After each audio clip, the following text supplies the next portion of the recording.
నమస్తే, welcome to mega 9 TV. అక్కడ ఊరు లేదు, కానీ ఆ ఊరి పేరుతో ఓ గుడి. ఇదొక వింత అయితే ఆ స్వామివారి గాథ మరొక వింత. ఆయనకు కోడి కూత వినపడకూడదు, రోకలి దంచుడు శబ్దం దరిచేరకూడదు. అయితే ఆ స్వామిని మొక్కితే చాలు సర్వరోగాలు మయమవుతాయి, దుష్ట శక్తులు పరారవుతాయి. ఇంతకీ ఆ ఆలయం ఎక్కడుంది, దాని కథ ఏంటి చూద్దాం.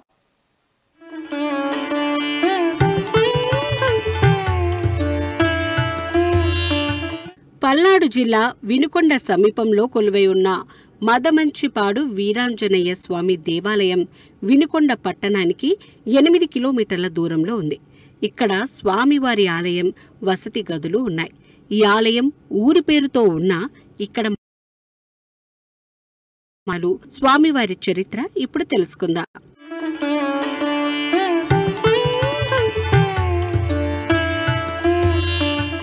సేద్యము చేయుచుండగా నాగలి కర్రుకి స్వామివారి వక్షస్థలానికి తగిలి స్వామివారికి రక్తం ప్రసంగం అవటంతో ఈ స్వామివారు నేను ఇక్కడ భూమిలో ఉన్నాను అని చెప్పగా ఆ మురుసుపల్లి నరసదాసు గారు ఆ కుటుంబ సభ్యులందరూ వచ్చి స్వామివారిని మట్టి తొలగిచ్చేసి స్వామివారిని పైకి తీసి ఈ స్వామివారికి ఈ గుళ్ళకమ్మ నది తీరం నుంచి నీళ్లు తీసుకొచ్చి ఆ స్వామివారిని శుభ్రపరిచి ఆనాటి నుండి శనివారం మంగళవారం స్వామివారికి పూజల కార్యక్రమాలు అన్నీ జరుగుతూ ఉన్నాయి.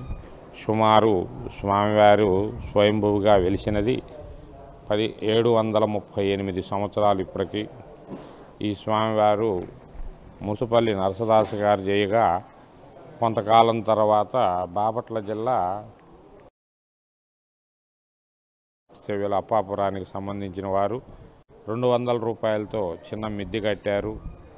ఆ కట్టిన తర్వాత కొన్ని సంవత్సరాల తర్వాత గ్రామ పురోహితులు పాలపర్తి గోపాలకృష్ణయ్య గారని చెప్పి పెదకంచెల వాస్తవ్యులు వ్యాపార రీత్యా తెనాలి వెళ్ళారు.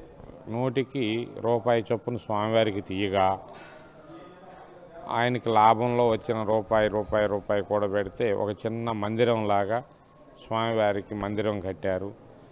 అది కట్టగా మిగిలిన సొమ్ముతో స్వామివారి నిత్య నైవేద్యం కొరకు 1.5 ఎకరం మాగాడి స్వామివారి నైవేద్యం కొరకు సమర్పించారు. తర్వాత ఆ వంశీకులే స్వామివారికి 78 సంవత్సరాల క్రితం చైత్ర బహుళ పంచమి నాడు స్వామివారికి రంగరంగ వైభవంగా చైత్ర బహుళ పంచమి నాడు తిరణాల జరుగును.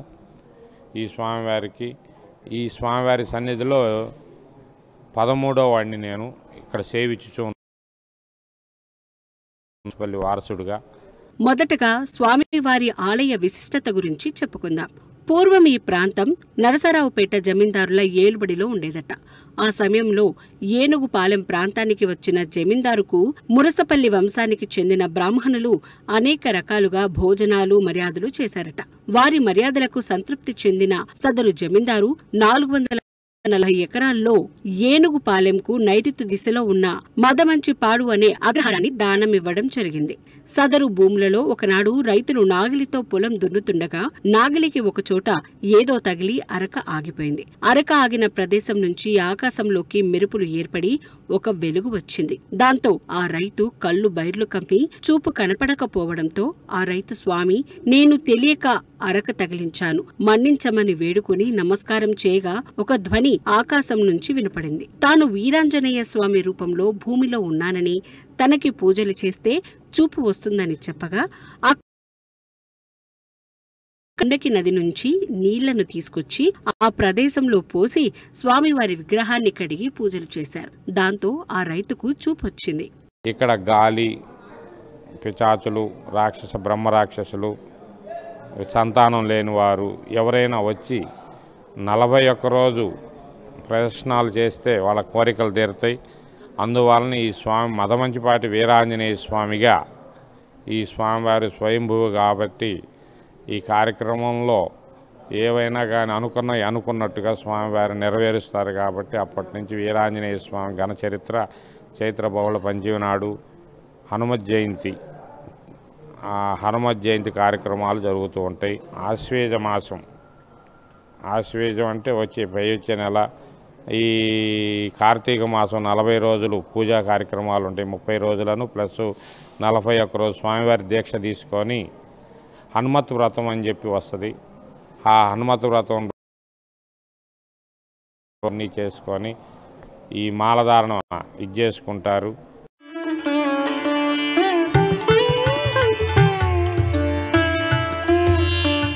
ఇక బాపట్ల తాలూకా అప్పాపురం గ్రామంలో నివసించే కృష్ణయ్య చౌదరి అనే రైతు భార్యకు బ్రహ్మరాక్షసి పట్టిందట. కృష్ణయ్య అనేక చోట్ల తిరిగినా ఫలితం కనబడలేదు. ఈ స్వామి సదరు కృష్ణయ్య చౌదరి కలలో కనబడి తాను మదమంచిపాడు గ్రామంలో వీరాంజనేయ స్వామిగా కొలువై ఉన్నానని 41 రోజులు దీక్షగా తన గుడిలో పూజలు చేస్తే బ్రహ్మరాక్షసిని తరిమేస్తానని చెప్పారట.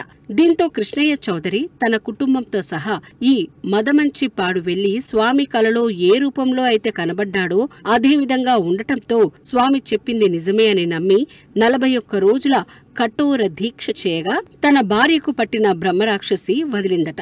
దీంతో మురసపల్లి వంశస్థుడైన నరసదాసు అనే బ్రాహ్మణునికి 200 రూపాయలు పైకమిచ్చి స్వామివారు ఎండకి ఎండకుండా వానకి తడవకుండా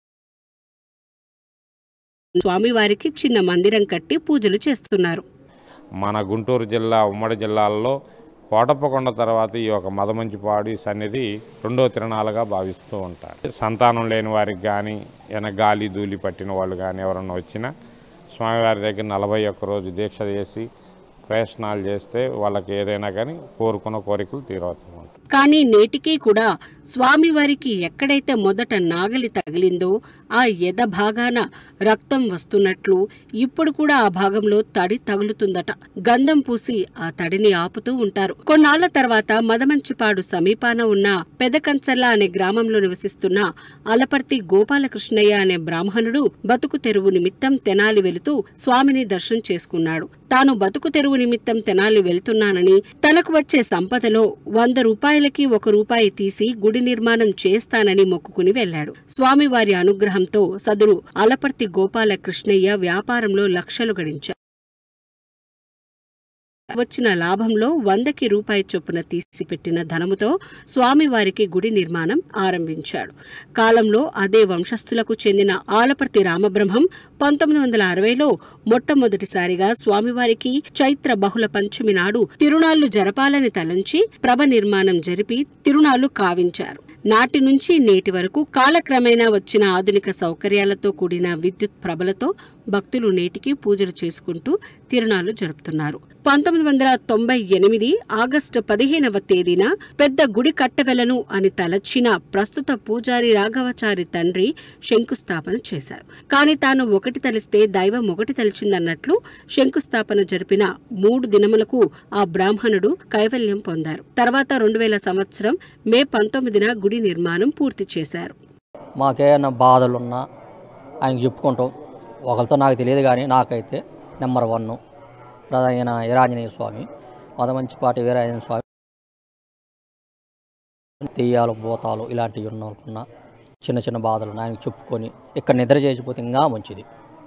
ఇది బాధలు ఉన్నోళ్ళు, ఆరోగ్యం బాగలేని వాళ్ళు అని సరే. అలాగ నేను చాలామందిని చూసిన, ఇటు తిబరాపురపోలను కానీ కొత్తపాలిపోలను కానీ మా ఊరి దగ్గర వాళ్ళు కానీ. మేమేమైనా ఈ మధ్యలో ఈ అమ్మాయికి బాగలేదు, మేము అంత లెక్కలో తిరిగాము. ఇక్కడ నేను కాడికి వచ్చి నిద్ర చేసి వెళ్తే మా ఇప్పుడు బాగానే ఉంది, ఇబ్బంది ఏం లేదయ్యా. ఎవరైనా ఇంకా ఆయన నమ్ముకుంటే చాలు. అంతకుమించి మాది పక్కనే అసనాడు పాలెం. అది ఆంజనేయుల స్వామి మాత్రం నెంబర్ 1. అందులో ఎటువంటి రిమార్కు లేదు. గాలి, పీడ, దయ్యాలు, చేతబడి వంటి సమస్యలు, దీర్ఘకాలిక అనారోగ్యాల బారిన పడినవారు ఈ స్వామి వద్దకు వచ్చి 41 రోజులు ప్రదక్షిణాలు చేసి స్వామి చెంతని నిద్రిస్తే అన్ని బాధలు తొలగిపోతాయని భక్తుల ప్రగాఢ విశ్వాసం. అంతేకాదు సంతానం లేనివారు 41 రోజులు పసుపు కొమ్ములు, ఖర్జూరాలు, వక్కలు, తమలపాకులతో కూడి 108 ప్రదక్షిణలు చేయటం ద్వారా సంతాన భాగ్యాన్ని వైభవం ఉన్న ఈ ఆంజనేయ స్వామి గుడి ప్రాంతంలో ఊరు ఏర్పడకపోవడానికి ముఖ్య కారణం ఇక్కడ స్వామివారి చెంత బ్రహ్మచర్య దీక్ష తీసుకోవాలని, స్వామివారి సమీపంలో భార్య భర్త సంసారం చెయ్యరాదన్న నియమం ఉంది. అంతేకాదు స్వామివారికి కోడికూత, రోలు చప్పుడు వినపడకూడదట. అందుకే మదమంచిపాడు అనేది గ్రామంగా ఏర్పడలేదు.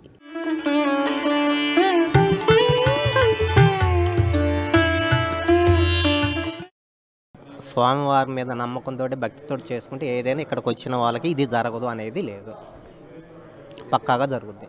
నేను చిన్నప్పటి నుంచి వస్తున్నాను సార్. అదే భక్తితో కోరుకుంటే ఏదైనా జరగదు అనేది లేదు, 100% జరుగుద్ది. ఇక్కడే ప్రతిష్ఠ చేయాలన్నారు, నేను చేశాను. అక్కడ ఆల్రెడీ నేను చేశాను, నేను సక్సెస్ అయ్యాను. ఇటుకతో నిర్మాణానికి ప్లాన్ ఇచ్చారు. శాశ్వతంగా ఉండాలనే సంకల్పంతో చైర్మన్ గారితో సంప్రదించి మొదటి అంతస్తు వరకు రాతి నిర్మాణం చేయడానికి తీర్మానం చేసుకున్నాం. ఆయన అంగీకరించి ఈ నిర్మాణం చక్కగా చేయాలని చెప్పి ఆయన సంకల్పించారు. దాంతోపాటు కొంతమంది దాతల సహకారంతో దేవాలయం వెనుక భాగంలో సుబ్రహ్మణ్యేశ్వర స్వామి ఆలయాన్ని కూడా రాతి నిర్మాణం చేయాలనే సంకల్పం.